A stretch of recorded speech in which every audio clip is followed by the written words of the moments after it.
retornamos com Café com Direito. E agora para o nosso bate-papo, para a gente ampliar o conhecimento jurídico.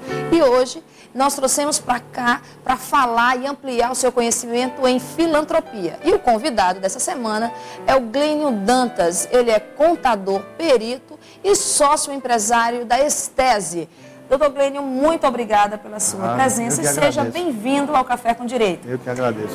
E a gente vai para a pergunta principal. O senhor poderia nos conceituar filantropia? Filantropia, na realidade, é a empresa, em geral, é você fazer ação social, certo? Na realidade. Seja através de educação, de você prestar mensalidade, dar gratuidade a crianças carentes, está entendendo? Ou também na área de assistência social, que também tem a filantropia e tem a assistência social, que é você atuar na área das Santas Casas, Misericórdia, por exemplo, que elas dão assistência através do SUS, entendeu? As pessoas doentes que não têm acesso a poder pagar um setor privado, do hospital privado, você vai a um hospital das Santas Casas e tem o mesmo atendimento que tem um hospital privado, entendeu? O governo, quando eu falo governo, está incluindo União, estados, municípios. Eles incentivam de alguma forma a filantropia aqui no Brasil? Não, infelizmente não. Pelo contrário, há uma parte da dentro do governo que quer acabar com a filantropia, o que seria um caos. Porque se o Brasil, na situação que está hoje, você está vendo no Rio de Janeiro, que aquilo é um problema social, a droga, as crianças excluídas no meio da rua, pessoas dormindo sem ter teto. Então, se com as filantropias que existem de escolas, por exemplo, eu trabalho com uma escola que presta serviço gratuito para 300 e tantas crianças, que dá alimentação, fardamento e toda a estrutura que dá o melhor colégio da Paraíba. Quer dizer, se esse colégio não fizesse isso, qual seria o futuro dessas 300 crianças? Quer dizer, se há um déficit de filantropia no Brasil, de quê? De criança dormir no meio da rua, de não ter educação, de não ter saúde. Hoje, pelo SUS, qual é o hospital que eu atendo pelo SUS hoje, João Pessoa? Somente o HU e a Linda Marques. Porque nem o hospital privado atende mais, porque o valor que o SUS paga é irrisório. Quer dizer, então as Santas Casas, não sei se você viu até o candidato a presidente Serra falar, que há uma dívida gigante dessas Santas Casas no Brasil, e o governo fechando os olhos para isso, quer dizer, arriscado elas quebrarem, porque chega um ponto que não pode mais pagar. E aí, se a saúde no Brasil já está muito difícil, você avalie com o fechamento dessa Santa Casa. Quer dizer, então é um problema sério. E quem vê de fora, muita gente pensa que essas empresas filantrópicas servem para não pagar imposto. Mas não é dessa forma. Essa renúncia fiscal, você tem a contraprestação de fazer uma série de obrigações acessórias e de aplicar em uma série de atividades que muitas vezes é até mais caro do que o imposto que você pagaria. Tá, então que uma empresa que está no regime de filantropia, que pratica a filantropia, ela pode fazer para diminuir os impostos ou para não pagar os impostos? Ou quais são os impostos que não estão incluídos, que ela deixa de pagar? Uma empresa filantrópica, seja ela uma fundação, seja um OCIP, certo? O que acontece? Há uma renúncia fiscal, certo? Você deixa de pagar imposto de renda, contribuição social, você deixa de pagar COFINS, você deixa de pagar ISS, mas em contraprestação, você tem de aplicar, no mínimo, 20% da sua receita operacional, ou da receita se for de um colégio, das receitas escolares, ou se for um hospital, da sua atividade de saúde, no mínimo 20% em filantropia e assistência social. Ou a isenção que você tem de INSS, o que for maior.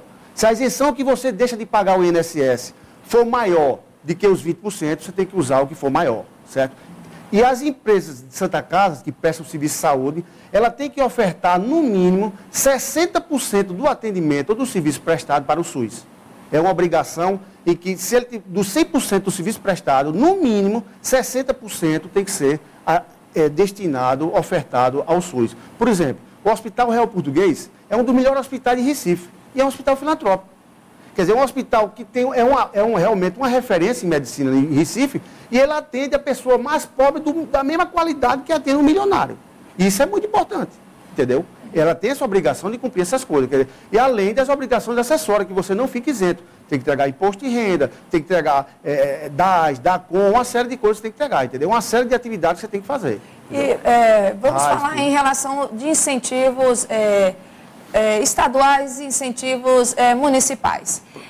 IPTU, essas empresas filantrópicas, elas estão isentas de pagar o IPTU? Estão imunes de IPTU? Estão imunes, elas no caso são imunes. E na questão, por exemplo, do ICMS nas contas de energia, em produtos comprados por elas, como é que fica essa questão?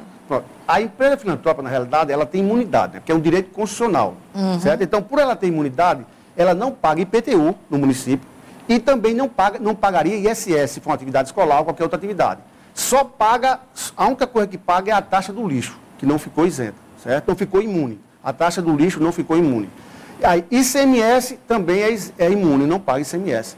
Tanto que na conta de energia, mesmo sendo uma coisa polêmica, mas na conta de energia, a empresa filantrópica, uma fundação, por ela ser imune, não deveria incidir ICMS sobre a conta de energia ou telecomunicações. Inclusive, várias empresas estão pleiteando essa restituição no judiciário. É injusta, né? É injusta, que é um direito dela. Agora, quais são os profissionais necessários para formar uma equipe, né, em uma empresa filantrópica? Olha, vou começar logo com um ponto base. Não existe filantropia sem assistência social. Muitos diretores de empresa, diretor-presidente ou diretoria financeira ou outros, desconhecem até o que é uma assistência social. Porque se você faz filantropia sem assistência social, você não faz filantropia legal. Você pode ser um prato que tenha capacidade, que até conheça mais, até na realidade, que uma assistência social, mas você não está legalizado. Porque o profissional legalizado no Brasil para fazer filantropia e assistência social é o assistente social. É uma função regulamentada pelo governo federal e muitas escolas, muitas Santa Casa, não existe nenhuma assistência social. Eu vou para muitas reuniões, às vezes, e eles não levam assistência social. Entendeu? Assistentes sociais não vão para essas reuniões, que são pessoas sine qua non na função de filantropia, certo? E aliado a também a assistência social, você tem que ter um bom contador que entenda da parte de filantropia, porque às vezes é totalmente diferente a assistência social e filantropia, a contabilidade, da contabilidade geral, certo? Então muita gente não tem conhecimento e faz do jeito que tem que se fazer e não é assim. Tem muitos prefeitos, por exemplo, que criam OCIPs para deixar de pagar imposto. Ainda bem que são poucos. E o OCIP também, você seria isento de imposto. Aí você tem essas obrigações de ter uma assistência social, você tem que ter um bom contador e prestar uma série de coisas que muitas vezes eles não fazem, tá entendendo? E um auditor independente, em alguns casos, a empresa é obrigada a ter um auditor independente e um departamento jurídico, porque é muito importante, porque o governo quer acabar, uma boa parte do governo quer acabar com essa filantropia, e os advogados são importantíssimos nessa atuação, de conhecer a filantropia e atuar defendendo as empresas e os hospitais. Na realidade daqui do nosso estado, de João Pessoa, como anda essa questão, essas empresas? Existem novas empresas atuando em filantropia aqui ou apenas se mantém as que já tem? Olha, não existe, eu não tenho um número preciso, porque eu não atuo nessa área na junta comercial, mas o que eu posso dizer é o seguinte, aliás, nos cartórios, que é uma empresa, a sociedade civil, assim, especificamente, mas o que eu posso dizer é que não há um crescimento grande. O que tem sido criado são OCIPs. Os prefeitos, muitos têm criado OCIPs como uma forma de ter verba para ela, certo? Só que ele não sabe que essa verba vai para o OCIP, mas ele tem que ter a contraprestação da aplicação de recursos de assistência social em crianças carentes, adultos idosos sem assistência social, etc. Então, e não fazem. Mas de empresa mesmo, de colégio filantrópico, por exemplo, aqui tem 5 ou 6 colégios filantrópicos de uma pessoa, principalmente os religiosos, que são o quê? Pio X, Lourdina, João 23, o Instituto João 23, as Doroteias, entendeu? E as santas, por exemplo, a Santa Casa que tinha aqui quebrou. A Santa Casa que fazia aqui, que era da Igreja Católica, em João Pessoa, quebrou. Hoje você não tem mais um hospital que possa atender como tinha Santa Isabel, que era um hospital do governo, quer dizer, que fazia filantropia, certo? Era da Igreja Católica e não existe mais. E Santa Casa, que eu saiba, aqui não tem nenhum. Tá. Entendeu? Então, na sua área, como você é especialista, já se especializou nessa área de filantropia, quais seriam as suas dicas para a empresa ou para um grupo que está pensando em fazer esse trabalho social? Né? Quais seriam as suas dicas para essas pessoas, desde o início, né, da criação até a manutenção dessas empresas filantrópicas? Bom, o que eu aconselho, na realidade, é isso. Essa equipe que já foi falada aqui, certo? Agora, essa equipe partiria de quê? A primeira coisa, se você quiser botar uma empresa filantrópica ou uma fundação, é você ter um assistente social, certo? Se você quer mexer com filantropia o assistente social no Brasil tem que ter um assistente social. Esse é o primeiro ponto, até para lhe orientar na parte e tal. E o segundo ponto é você procurar um advogado para fazer. Se for uma fundação, ele tem que elaborar um estatuto para fazer uma fundação, tem que registrar no Ministério Público, no cartório de documentos, está entendendo? E montar a sua equipe, que é o quê? Um bom contador, que entenda na parte de filantropia, ter um bom advogado também para dar assistência, e você montar a estrutura, certo? Ter conhecimento e saber que você vai ter renúncia fiscal, mas você vai ter obrigações que terão que ser cumpridas, sob pena de responder processo penal.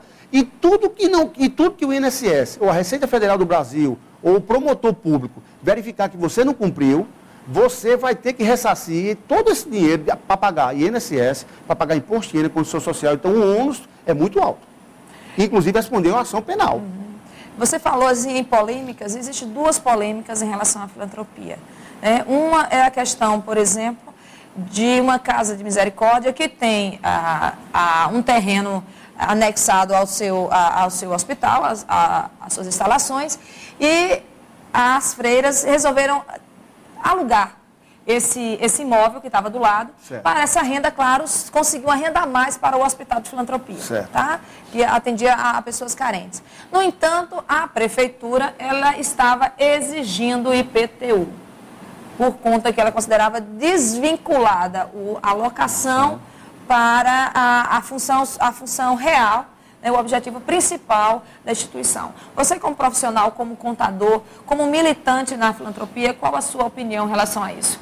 Bom, eu acho o seguinte, essa lei, porque a filantropia hoje ela está baseada na lei 12.101 e no decreto 7.300, certo?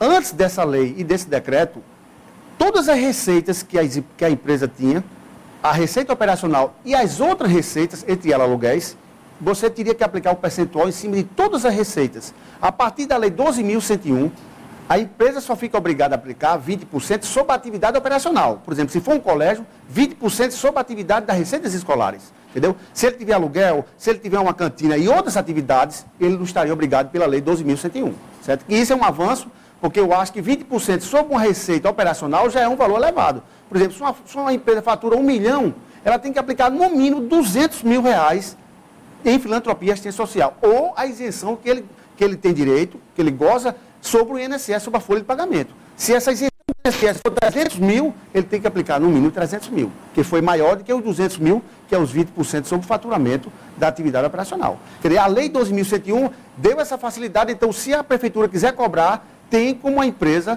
entrar no judiciário e ter essa taxação. Ok, então vamos para outra polêmica. As pessoas que administram essas empresas filantrópicas, o diretor, diretamente, quem está ligado na direção dela, pode ser remunerado, pode ter salário? De forma nenhuma.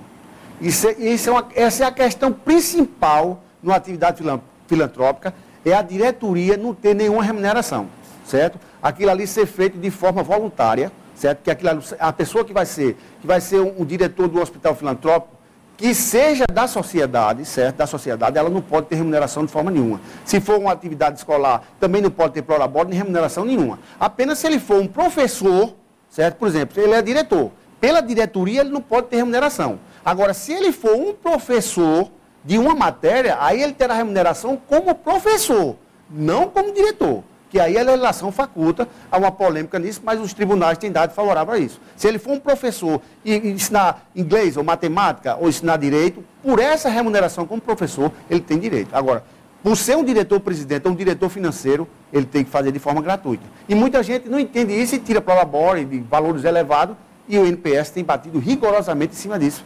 E a Receita Federal do Brasil, também, que é em conjunto, também tem sido rigoroso em cima disso.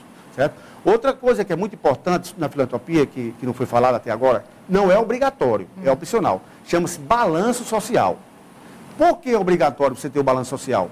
E publicar, dar publicidade às suas ações. Isso é importante. Porque você que é filantrópico, você sabe o que é que está fazendo e a sua direção. Mas a sociedade e quem está de fora, as autoridades, tem que saber o que é que você está fazendo. Então, você publicar no jornal suas atividades, você tem alunos carentes, que você ajuda a um projeto aqui no ROGE, que você ajuda no São José, no bairro do São José, é muito importante, entendeu? Eu acho que é uma coisa importantíssima isso aí, entendeu?